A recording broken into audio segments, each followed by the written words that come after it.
¿Qué tal? ¿Cómo están? Buenas noches. Un placer saludarles. Soy Fernando del Rincón. Bienvenido a Conclusiones. Gracias por acompañarnos. Por supuesto que esta noche vamos a dar seguimiento a esta tragedia, porque es una tragedia a final de cuentas. Sean personas que en algún momento fueron sentenciadas por actos ilícitos, pues es una tragedia. Es una tragedia que más de 100 internos, más de 100 reos hayan sido asesinados. Eso es una tragedia, es la pérdida de vidas humanas que además estaban bajo el resguardo y la responsabilidad del Estado ecuatoriano. Esto no lo puede olvidar usted. La misma CIDH lo confirma así y de acuerdo a la legislación internacional, así es. Cualquier persona que está bajo el resguardo o la custodia del Estado, pues es responsabilidad del Estado. Hay que ser muy claros en este punto. Si bien es cierto que esto le toca ahora al actual presidente Guillermo Lasso, no es un problema solamente, y digo solamente, del presidente Lasso, porque ya se convirtió en un problema del presidente, por supuesto.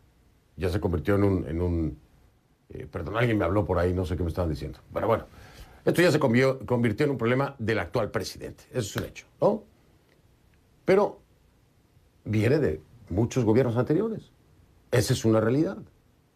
Ahora, lo sorprendente es escuchar las declaraciones que hace la Fiscalía. ¿Cómo determina la Fiscalía ecuatoriana qué fue lo que pasó? Pero dice las causas, ¿no? Entonces, de acuerdo a la Fiscalía ecuatoriana, las dos causas que determina la Fiscalía ecuatoriana son la lucha entre bandas delictivas que buscan ostentar el poder dentro de la cárcel.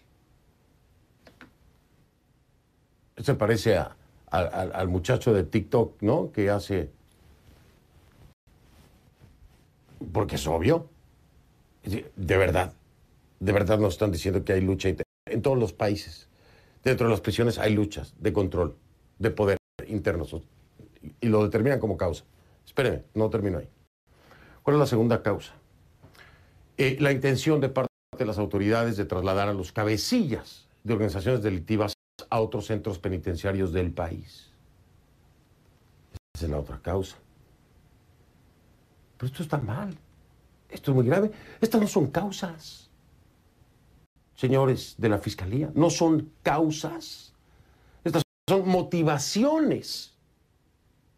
Motivaciones de los reos, de los internos, para enfrentarse dentro de las instalaciones penitenciarias. Las causas son otras completamente diferentes. ¿Saben cuáles son las causas, señores de la Fiscalía ecuatoriana? Las causas es un sistema penitenciario débil, es un sistema penitenciario inadecuado, es un sistema penitenciario comprometido, es la falta de personal, es la falta de controles, es la falta de inversión, es la falta de atención. Esas son causas de la masacre que se está reportando en la cárcel de Guayaquil. Esas son las causas. Hay que usar bien el lenguaje, hay que ser muy claro y muy frontal. Las otras dos que ustedes definen como causas desde la Fiscalía son motivaciones de los internos. Motivaciones. ¿Cuáles son las razones por las que existen los centros penitenciarios? Bueno, pues para llevar a aquellos que han incumplido con la ley a pagar una deuda con la sociedad y con la justicia. Punto número uno. Punto número dos, readaptarlos a través de diferentes procesos educativos, psicológicos, ocupacionales, readaptarlos para que se integren a la sociedad. Misión incumplida, completamente fallida. Y esto no solamente en Ecuador, esto no. Los sistemas penitenciarios latinoamericanos, desgraciadamente, la mayoría de ellos lo que hacen es que aprenden muchas más mañas y salen peor de cómo entraron. Pero no enredemos las cosas y no falseemos con palabras. Las causas no son, señores de la Fiscalía, las que ustedes dicen. Esas son las motivaciones, las causas son responsabilidad del Estado. Hace aproximadamente 9 años. 9 años. Estaba yo en Oslo, en Noruega. Y pasaba frente a una estructura con cristales, con lo que adentro parecían habitaciones, con luces, con una cama. Y en su momento, iluso latinoamericano en primer mundo, pensé que se trataba de un hotel. Oiga, ¿qué es eso? ¿Qué hotel es ese? Y mi chofer me contesta, no señor, no es un chofer, esa es la cárcel. Digo, ¿la cárcel? ¿Cómo que la cárcel? Con ventanas de cristal y luces y todo muy moderno y muy... Sí, sí, esa es la cárcel. Digo, pero oiga, eso parece un hotel. Es que la mentalidad aquí es que se puedan readaptar. La mentalidad no es que sufran, que no vivan en hacinamiento, que no vivan expuestos a la violencia, sino que por el contrario, entiendan que después de ese cristal, así tan cerca y tan transparente está su libertad. Lo único que tienen que hacer es cambiar. Si partimos de ese concepto, otras serían las estrategias. Y no habría masacres ni tragedias de esta envergadura. Iniciamos.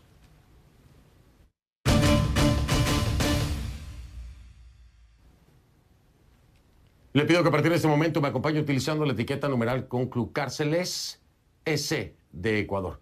Conclucárceles S de Ecuador, esa es la etiqueta, el hashtag Conclucárceles EC. Sus comentarios, por favor, a mi cuenta en Twitter, @soyfdelrincón, @soyfdelrincón. La Policía Nacional de Ecuador lleva a cabo un operativo con 900 efectivos de distintas unidades tácticas en la cárcel El Litoral en Guayaquil. Ahora es que hay suficientes efectivos de diferentes unidades tácticas para esto. ¿Por qué? Bueno, porque al menos 116 reclusos murieron, fueron asesinados y 80 personas resultaron heridas durante enfrentamientos entre bandas rivales. ¿Cuándo fue esto? El martes. La comandante general de la Policía Nacional, Tanya Varela, informó que el centro está controlado, pero al mismo tiempo dijo que seguían destruyendo las garitas que hicieron los reclusos. Escuche. Estamos destruyendo las garitas que tienen. Han hecho nuevamente garitas para pasarse de pabellón a pabellón donde se cometieron estas matanzas. Todo esto lo estamos haciendo en coordinación con el personal del SNAI y trabajando también de manera articulada con Fuerzas Armadas. Nosotros lo que estamos haciendo es el registro de los pabellones. El control de los pabellones les corresponde al SNAI, que ya ellos con sus agentes penitenciarios vayan ubicando a cada uno de los privados de la libertad. Eso implica que tengamos equipos de 2, 3 policías que entran a cada una de las celdas y tienen que ver en colchones, en ropas, en las paredes, levantar pisos, todo eso para que puedan encontrar lo que estamos buscando, que son las armas, que es la droga.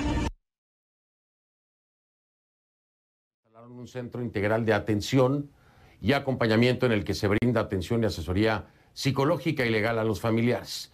Ana María Cañizares se desplazó hasta Guayaquil para traernos lo último de esta crisis carcelaria que no es nueva en el Ecuador.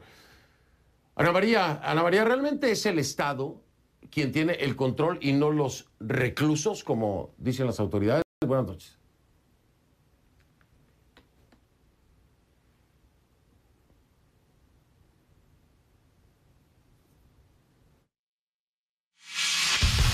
Últimos días, Feria de Pisos y Baños de Corcerámica. Primeros.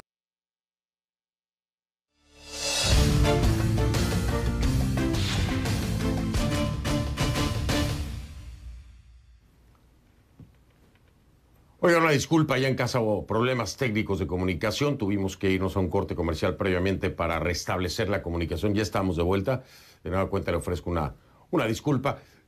Ahora sí ya tengo a Ana María Cañizares. Le decía yo que Ana María Cañizares se desplazó hasta Guayaquil, pues para traernos lo último, toda la información que se ha generado de esta crisis carcelaria, de esta que subrayo e insisto, es una tragedia porque lo es allá en el Ecuador. Y Ana María, ahora que me escuchas te vuelvo a hacer la misma pregunta porque hay que saberlo muy claramente, es realmente el Estado quien tiene el control en este momento y no los reclusos como dicen las autoridades, o aún no queda muy claro, o están parte y parte, o a ver, ¿qué nos puedes decir acerca de eso, Ana María? Me da gusto saludarte. Hola, ¿qué tal, Fernando? Así es, esa es la disyuntiva en la que se mantienen ahora mismo las autoridades, pero también los críticos sobre la tarea que ha realizado el Estado ecuatoriano en los últimos años y que no ha logrado un control total del sistema penitenciario. Sistema penitenciario que sí, efectivamente, está a cargo del Estado ecuatoriano. La propia Comisión Interamericana de Derechos Humanos ya en agosto hizo un llamado de atención al Ecuador para que tome cartas en el asunto, para que controle la situación en las cárceles y respete los derechos humanos de los reclusos. Tanto así que la comisión le ha vuelto a recordar al Ecuador en estos días tras esta masacre sangrienta en la penitenciaría del Litoral, que se recuerda al Estado que tiene el deber jurídico de adoptar medidas que garanticen el derecho a la vida y la integridad personal. Sin embargo, Fernando, lo que hemos registrado el día de hoy en los exteriores, tanto del Coliseo del Parque Samanes de aquí de la ciudad de Guayaquil, donde se levantó un puesto de información para los familiares de las víctimas, de estas 116 víctimas hasta el momento de la sangrienta masacre en la penitenciaría, para que puedan otorgar información, recibir datos y saber si alguno de sus familiares está en la lista de los fallecidos. También se vive un drama en los exteriores de la morgue de la sección de criminalística de aquí de la ciudad de Guayaquil. Decenas de personas entran y salen con el propósito de saber si alguno de esos cuerpos que se encuentran allí pertenece a uno de sus familiares. Escuchemos parte de lo que nos han dicho durante este día los familiares, madres, hermanas, padres que han perdido a sus seres queridos y otros que están a la espera de saber si alguno de los fallecidos es o no su familiar. Veamos. No sabemos dónde estará, dónde lo tendrán, si estará herido, estará muerto. No sabe nada, niña. Eso yo he venido a ver si él está bien o está herido, quién sabe, no sé, porque eso es lo que quiero saber. Un día antes de este problema, él había llamado, pero él llamaba todos los días y ahora no ha llamado. No ha llamado él ahora. No sabemos nada de él. Y siempre cuando se ocurrían esas cosas, él llamaba y él decía, tía, estoy con vida, entonces uno pues el corazón ya le alegraba, pero no sabemos nada y por eso nos vimos obligadas a venir acá. Bien, Fernando, y el reconocimiento de los cuerpos se vuelve cada vez más complicado porque la forma en la que murieron al interior de la penitenciaría del Litoral es totalmente atroz. Gente decapitada, gente incinerada, gente con impactos de bala, gente acuchillada, y así nos ha indicado uno de los coroneles del Departamento de Medicina Legal que esto podría retrasar algunas tareas de identificación, sobre todo a quienes ya no tienen huellas dactilares producto del incineramiento, del fuego que se encendió producto de los explosivos al interior de esta cárcel. Escuchemos lo que nos dijo sobre cómo avanzan estas tareas de identificación de los cuerpos de los detenidos, de los reclusos de este centro de privación de libertad. Tenemos aproximadamente más de 100 cuerpos que se están dando el tratamiento técnico al momento. Como ustedes tienen conocimiento, simplemente levantamos cuerpos sin ningún tipo de documentación, listado, identificación. Lo que se ha llamado acá a los familiares es para que nos ayuden con algún tipo de característica física de las personas. Puede ser estatura, contextura, color de cabello, tipo de cabello, de los ojos, algo que lo individualice a la persona, como puede ser tatuajes, pueden ser algunas situaciones como intervenciones quirúrgicas, cicatrices que tenga, que nos pueden ayudar a verificar que es la misma persona. Y de ahí nosotros vamos con lo que es el cotejamiento de huellas dactilares para dar un 99.9% de certeza que es esa persona. Impresionante, terrorífico, Ana María Cañizares, inimaginable. Los familiares, por supuesto, deben de estar destruidos. Ni qué decirte, es algo impensable que ocurra algo así. Ana María Cañizares con la información. Te saludo desde Guayaquil, me acompañó esta noche. Gracias, Ana María, te mando un saludo. Vamos con mi primer invitado de la noche.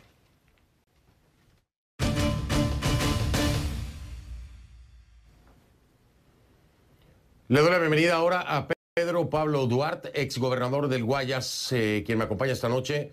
¿Cómo está, señor Duarte? Buenas noches. ¿Cómo está, Fernando? Un cordial saludo. Buenas noches. A las órdenes. Oiga, pues yo le digo cómo estoy. Estoy aterrado de escuchar primero, el número de muertos dentro de la cárcel en Guayaquil. Primero eso, pero aterrado además de las formas, ¿no? Decapitaciones, incineraciones. Bueno, ya escuchábamos todo lo que nos decía Ana María. Es un desastre total, es impensable que se llegue a perder el control a ese nivel de un centro penitenciario. Pero me sorprende mucho más cómo la Fiscalía trata de decir cuáles fueron las dos, para ellos, causas cuando son motivaciones. Parece que aquí hay una gran confusión sobre el manejo de esta situación, primero, y desconocimiento también para entender qué es lo que está pasando dentro de los penales. No sé qué me diga usted, exgobernador Duarte. Bueno, efectivamente, mi solidaridad primero, Fernando, para todos los familiares de las víctimas. Los PPL, las personas privadas de libertad, están sentenciados para cumplir una sentencia, pero no están sentenciados para la muerte. Es una tragedia que estamos lamentando todos los ecuatorianos. Son 116 personas que han perdido la vida en forma de miserable, si cabe el término. Esperemos que no aumente también estas cifras. ¿Qué ha pasado y por qué ha ocurrido esto aquí? Esto se pudo haber evitado, Fernando. Yo cuando fui gobernador de la provincia del Guayas hace 2 años aproximadamente, avisamos de que esto podría ocurrir y de hecho tomamos todas las precauciones para que no ocurra. Y de hecho no ocurrió durante el año que yo estuve al frente de la gobernación de la provincia del Guayas. Varios factores. Primero, sobrepoblación de la cárcel. La cárcel tiene una capacidad para 4.000 personas y por lo menos aproximadamente tendrá de 9.000 a 10.000 personas recluidas de la libertad que están ahí. Hay sobrepoblación. Segundo, se debe separar a los cabecillas de las bandas criminales que están todos unidos. No es justo para una persona que está condenada a pagar una sentencia, tal vez por robo de un celular, a compartir dicha celda con un criminal, asesino, violador de criaturas incluso. Entonces, se debe separar y aislar a las personas que son los cabecillas de estas bandas y activar una cárcel que aquí la llamamos La Roca, que no está habitada, que no está operativa, que debería estar funcionando, en la cual se pueden destinar a estas personas para que estén en esa cárcel. ¿Qué cuesta esto? Muy pocos recursos económicos. El Estado lo puede hacer y lo debe hacer. El Estado debe garantizar la vida de todas las personas que están recluidas en la libertad. No, y por supuesto es que además es responsabilidad del Estado. Cualquier persona que se encuentre bajo custodia, en este caso del gobierno, del Estado, pues es su responsabilidad. Ahora, viene la Fiscalía, y perdón, es que yo estoy muy molesto con esto, no sé qué piensa usted, exgobernador Duarte, pero que la Fiscalía venga a revelar, según ellos, las 2 causas de la masacre en la cárcel de Guayaquil, la lucha de bandas delictivas que buscan ostentar el poder. Pero piensa que le están hablando a niños o qué es lo que pasa, porque me parece absurdo, infantil y ofensivo que vengan a traer esto como una causa. Esto ocurre en todas las prisiones de todo el mundo. Hay luchas internas por el poder, lo sabemos. Esto no es nada nuevo y esto es una motivación, no una causa. Y por otro lado, lo que decía usted, la intención de las autoridades de trasladar cabecillas es la otra causa. No, es otra motivación, pero no se puede controlar entonces esto, ni siquiera el traslado. No se puede mucho menos pensar, exgobernador Duarte, ni siquiera pensar en una rehabilitación. Porque ¿qué rehabilitación o readaptación puede haber cuando son estas las condiciones? Coincido con usted. Primeramente se debe abordar esto con 2 perspectivas. Primero, mano dura. No se debe combatir a la delincuencia, no se debe dar tregua a la delincuencia, pero al mismo tiempo también se debe haber una rehabilitación integral de la persona que está ahí, porque al día de hoy la persona que ingresa ahí sale con más experiencia de cómo poder salir a delinquir de lo que entró, digamos, al centro penitenciario. Se debe de trabajar también en el ser humano. Nosotros, le voy a contar algo, Fernando, cuando yo trabajé en la alcaldía de Guayaquil, nosotros implementamos un plan de yoga en las cárceles. La gente puede decir, yoga, ¿qué es eso? Eso no soluciona nada. En Estados Unidos muchas cárceles implementan este tipo de terapia para poder nivelar o bajar el nivel de violencia, lo mismo en los países nórdicos que usted hacía mención al inicio de la entrevista. Efectivamente se debe trabajar muchísimo el ser humano y no hay ese trabajo integral, por eso pedimos al gobierno nacional que se haga un trabajo, una transformación integral de todas las cárceles del país, sobre todo la más conflictiva y sobre todo la más violenta, que es la de la provincia de Guayas, que está aquí en la ciudad de Guayaquil. Ahora, me llama mucho la atención, exgobernador Duarte. Este no es un tema que haya yo hablado solamente con el presidente Guillermo Lasso, porque lo hice, no sé si a 2 días o casi que al día siguiente de tomar posesión o de estar elegido, no recuerdo bien. Que de hecho voy a tener parte de lo que hablaba yo con él ya en su elección, ya como presidente electo, sobre ese tema. Más adelante le voy a presentar esa parte de la entrevista. También lo hablé con Lenín Moreno y hablábamos de lo mismo. Y estamos hablando de que por lo menos en este año van 234 muertos, claro, en diferentes penitenciarías, ¿no? Pero son 234 muertos en 8 meses en las cárceles. Y yo hablo de este tema con un presidente, vengo a hablar ahora con el otro que está arrancando, y veo que no se atiende. ¿Por qué no se atiende? Porque esto tenía que haberse atendido desde Lenín Moreno, bueno, desde antes, por supuesto, ¿no? Pero ya era urgente, es a lo que me refiero. ¿Por qué no se arremanga el Estado y le entra de lleno? ¿Falta de recursos o qué es? Para mí simplemente falta de voluntad. Se debe tener la voluntad de poder ir a combatir este problema de la raíz que todos conocemos, Fernando. Para que usted tenga una idea, circulan o han circulado videos que hacen que se filman los propios PPLs, los reos, los reclusos, desde la celda. Ellos tienen acceso al internet, tienen acceso a los teléfonos, tienen acceso a armas, tienen acceso a un sinnúmero de beneficios que no deberían de tener. Entonces se deben primeramente de activar los inhibidores de señales para bloquear todo este tipo de comunicación interna y externa. Sepa usted que desde la cárcel se dan todas las órdenes para todos los crímenes y los sicariatos que salen o que vivimos a diario dentro o sea, desde la cárcel se dan las órdenes para que se cometan estos crímenes. Y esto se puede evitar si es que se tienen los pantalones para cambiar esto aquí. Es falta de voluntad simplemente, Fernando. Ahora, yo le preguntaba al presidente Lasso, porque sin duda alguna es una inversión enorme, monstruosa, por supuesto que lo es, con un Ecuador que económicamente pues está complicado y está buscando recuperar precisamente un tema económico impactado desde antes de la pandemia, ¿no? Y yo le decía, participación de la iniciativa privada, ¿por qué no? ¿Por qué no hacerlo? ¿Lo ve como una opción? Digo, si allá hay plata, hay muchos modelos de centros de rehabilitación, centros de adaptación social, de prisiones, donde hay participación de la iniciativa privada. ¿Por qué no poder tomarlo como una opción? ¿Le parece buena idea o mala? Me parece buena idea. Yo creo que todo suma para poder abordar el tema de la inseguridad que estamos viviendo. Dígame usted en qué país, qué inversionista va a querer ir a un lugar donde hay inseguridad, qué turista va a querer recorrer un país o una ciudad donde saben de que corre el riesgo de ser asesinado en la calle, tal vez por usar un teléfono celular. Fernando, habilitar la cárcel que yo le acabo de mencionar, que se llama La Roca, no le cuesta más al Estado, digamos, aproximadamente de 1 a 2 millones de dólares. ¿Usted sabe lo que es eso, lo que eso significa o representa dentro del presupuesto general del Estado? No es nada. Eso se lo puede hacer incluso hasta con autogestión para que la empresa privada se involucre y la puedan habilitar. Yo estoy seguro que los empresarios de la ciudad de Guayaquil, que son todos solidarios, estarían dispuestos incluso a poder poner todos la mano para poder habilitar esto aquí y simplemente tener la voluntad de hacerlo, Fernando. Sí, por supuesto. Tener la voluntad, pero ¿sabe qué, exgobernador? Además de eso, conocimiento, porque cuando no se sabe ni qué se está haciendo, no va a haber manera, ni con toda la plata del mundo, de arreglar las cosas. Exgobernador, muchas gracias por haberme acompañado. Que tenga muy buena noche, espero verlo pronto. Gracias, Fernando. Nos faltó un poco de la entrevista comentarle un poco los guías penitenciarios. Ellos también deben de ser removidos y capacitados. Al día de hoy nadie tiene el conocimiento. Ni la Policía Nacional ni las Fuerzas Armadas están capacitadas en cómo administrar o gerenciar, si cabe el término, una penitenciaría. Pero muchísimas gracias por la oportunidad, Fernando. Un cordial saludo.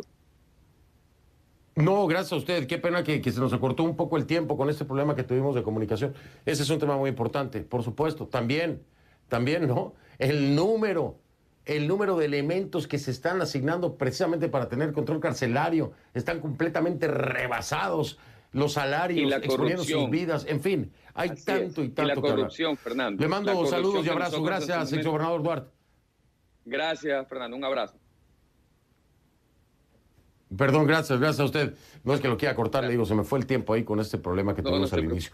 Pero lo hacemos de nueva cuenta, lo voy a invitar de nueva cuenta para profundizar más, así que le agradezco la comprensión a Pedro Pablo Duarte, exgobernador del Guayas. Voy a hacer una pausa, regreso y vamos a rezar con mi segundo invitado de esta noche, el general de distrito de la Policía en Servicio Pasivo, Víctor Arauz Macías. Él es excoordinador general de seguridad del municipio de Guayaquil y excomandante de la zona 8 de la policía. Ya me acuerdo.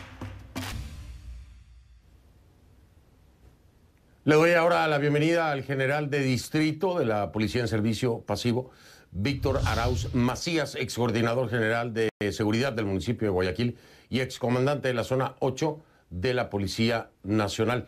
General, bienvenido, gracias por estar aquí. Gracias por la invitación.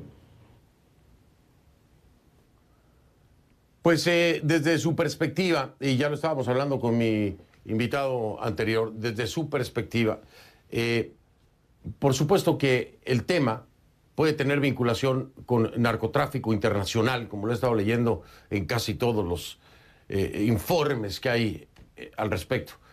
Pero hacia el interior de las prisiones, en un sistema penitenciario eficiente, el narcotráfico internacional no debería tener espacio para que se cometiera una masacre de más de 100 personas. ¿Usted coincide conmigo o no?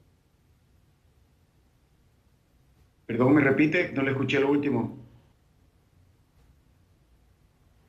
Le decía yo que en un sistema penitenciario eficaz, el narcotráfico internacional no debería tener espacio para que se dé la masacre de más de 100 personas. Le preguntaba, ¿coincide conmigo o no? Sí, definitivamente. Definitivamente es un tema sumamente delicado. Considero que todos los estudios y todos los análisis que se han hecho vinculan a este delito con la violencia que se está generando acá en nuestro país y particularmente en los centros penitenciarios. Es indudable que el evento que se dio entre el día de martes y la madrugada de ayer miércoles obedece indiscutiblemente a una lucha y una pugna de poderes dentro de los centros penitenciarios.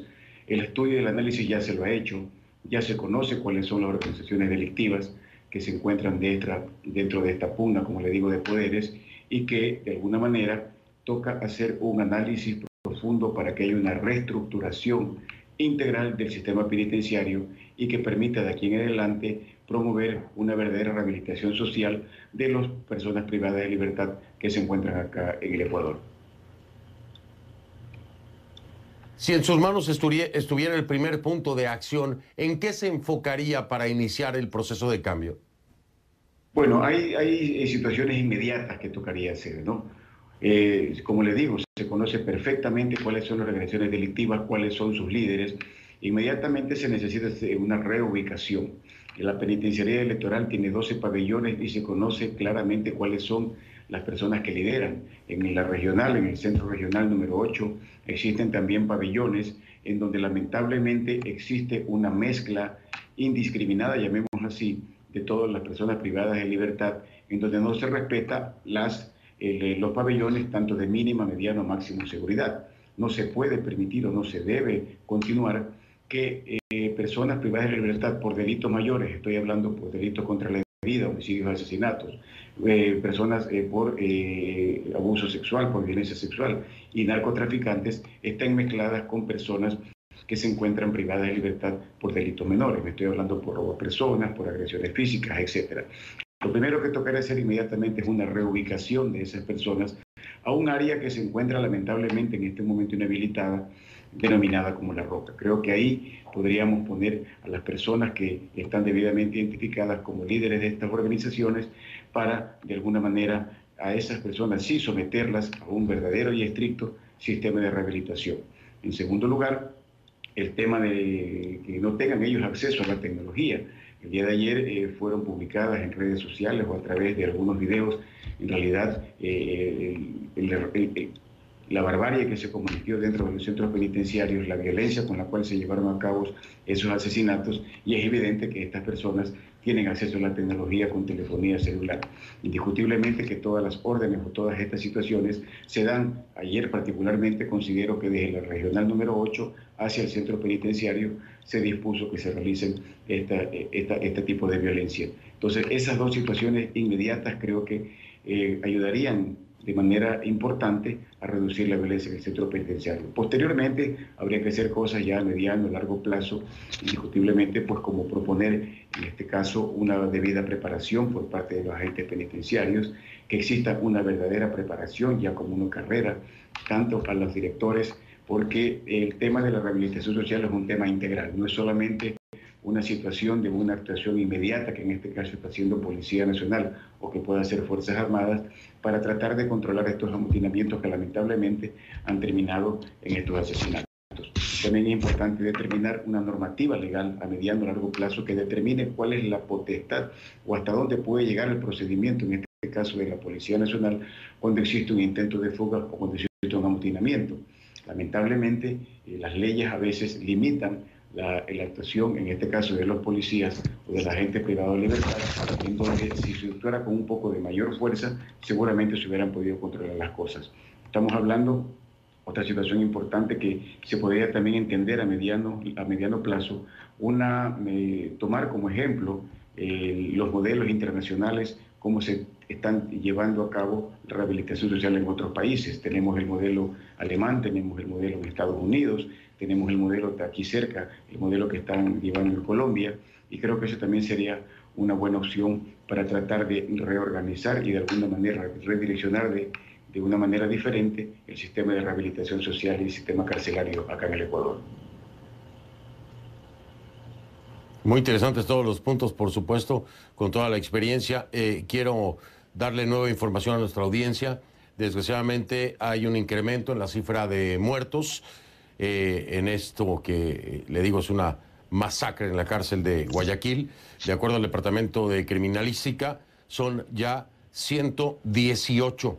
Son 118 los muertos de los que da cuenta, le repito, el Departamento de Criminalística en esta masacre que se da en la cárcel de Guayaquil. El Departamento de Criminalística informa entonces ya 118 muertos, y ya lo decíamos al inicio, esto podría por supuesto aumentar.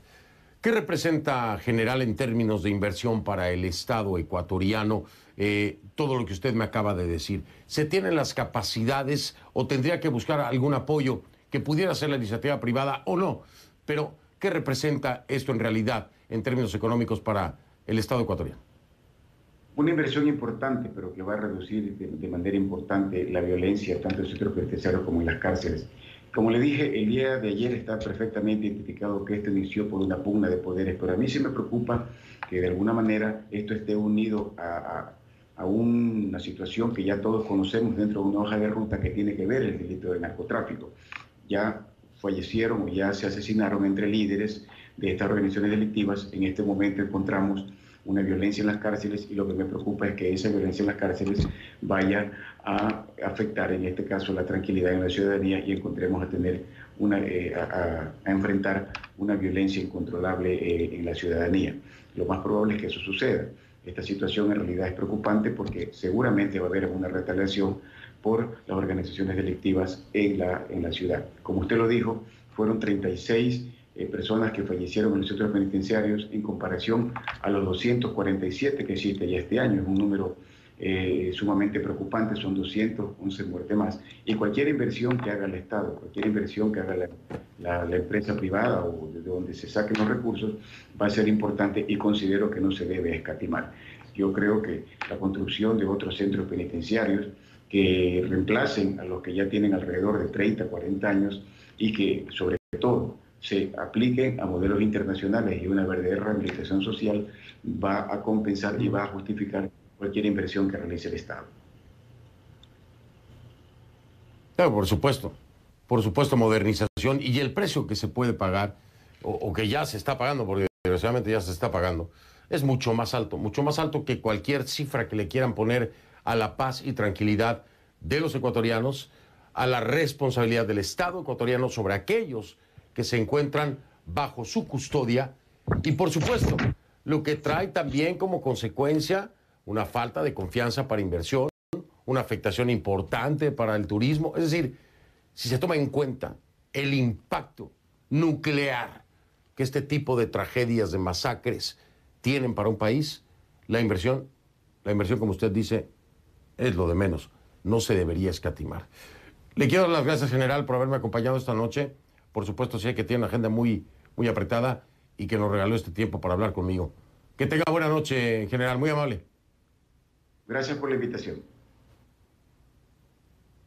Al contrario, era el general de distrito de la Policía en Servicio Pasivo, Víctor Arauz Macías, que también es excoordinador general de seguridad del municipio de Guayaquil y excomandante de la zona 8 de la Policía Nacional. Ahora, ¿qué tan claro, antes de irme a la pausa, qué tan claro tiene todo esto el presidente Guillermo Lasso? ¿Qué tan claro lo tiene?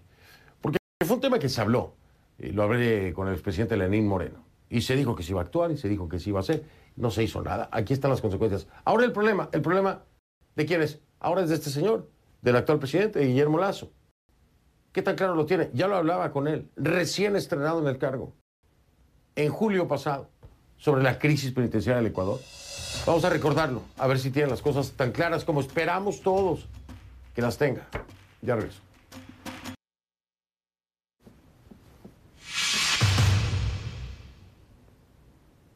Y como le decía al principio del programa, la precariedad del sistema carcelario del Ecuador no es algo nuevo, no es algo nuevo. Este motín no es un caso excepcional. Por desgracia, hay hechos similares que se han repetido varias veces, una y otra vez, sin que las autoridades hayan encontrado una solución. O si la encontraron, no la aplicaron. Sin ir más lejos. En julio, ¿se acuerdan? El sistema carcelario también estuvo en estado de emergencia debido a los altos niveles de violencia. Y aquí, en este programa, el presidente Guillermo Lasso prometió el 22 de julio una reestructuración total del sistema. Ya hablábamos del tema, lo hablábamos con él, porque ya era otra tragedia, la que se daba en ese momento. Muy temprano para Lasso, pero ya es su problema. Que si es heredado o no, pues yo creo que aquí ya ni analizarlo. Es algo que se tiene que atender y arreglar. Entonces lo prometía. El 22 de julio aquí me decía, vamos a hacer una reestructuración total del sistema. Pero ¿cómo lo planteaba en ese momento? De acuerdo a lo que hoy está pensando y planteando. ¿Qué medidas tomaría? ¿Cuáles me propuso en ese momento? ¿Con qué recursos las iba a poner en práctica? Escuche, esto fue lo que me dijo el 22 de julio.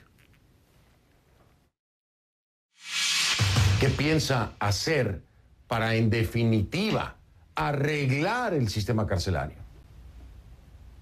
Así es, Fernando. Las medidas tomadas el día de hoy lo que hacen es controlar la coyuntura, detener la amenaza que resultó como consecuencia de este amotinamiento de la noche y la tarde de ayer. Pero lo que vamos a llevar a cabo es una reestructuración total del sistema carcelario que requiere algunas medidas, como por ejemplo eliminar el hacinamiento que tienen las cárceles del Ecuador.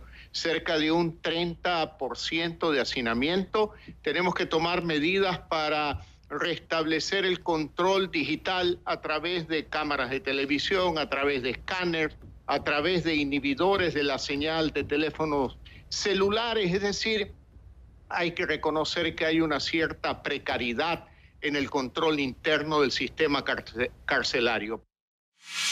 Presidente Lasso, esto toma mucho tiempo. Es decir, el reestructurar un sistema penitenciario no es algo que se hace de la noche a la mañana. Los planes que usted tiene cuestan muchísima plata, plata que lo hablábamos la última vez que me hizo el favor de darme entrevista, que no tiene el Estado ecuatoriano. ¿Privatizar o participación de la iniciativa privada es una opción para usted? Una de las opciones inmediatas para reducir el hacinamiento es reconocer los derechos carcelarios de cerca de 5.000 presos en el Ecuador, que no han sido debidamente tramitados precisamente por la debilidad institucional del SNAI, que es la institución a cargo del control del sistema penitenciario. Y como le dije ya, rehabilitar controles como cámaras, como escáneres, inhibidores y sobre todo fortalecer el sistema de los guías penitenciarios, que son pocos o muy mal entrenados y mal pagados. Así que estamos trabajando y déjeme decirle algo, Fernando, este no es un tema que por primera vez el día de hoy lo toma mi gobierno. En apenas 59 días de gobierno ya hemos tocado este tema en el Consejo de Seguridad Nacional y hemos empezado ya a trabajar sobre el tema desde el punto de vista estructural. Claro, se presenta este incidente y hay que reaccionar de acuerdo con las circunstancias. Por eso hemos tomado decisiones de que la Policía Nacional, en conjunto con las Fuerzas Armadas, tomen control de estos dos centros penitenciarios. Claro, pero no me responde la pregunta. La plata que se necesita para esto, presidente Lasso, es mucha. Y yo le pregunto, ¿de dónde la va a sacar el Estado ecuatoriano? ¿O es una opción que pueda participar con capital e iniciativa privada en el sistema carcelario ecuatoriano? No hemos contemplado la privatización del sistema carcelario. Lo que le he contestado es que una alternativa es reducir el hacinamiento, capacitar a los guías penitenciarios, aumentar el número de guías y también su remuneración.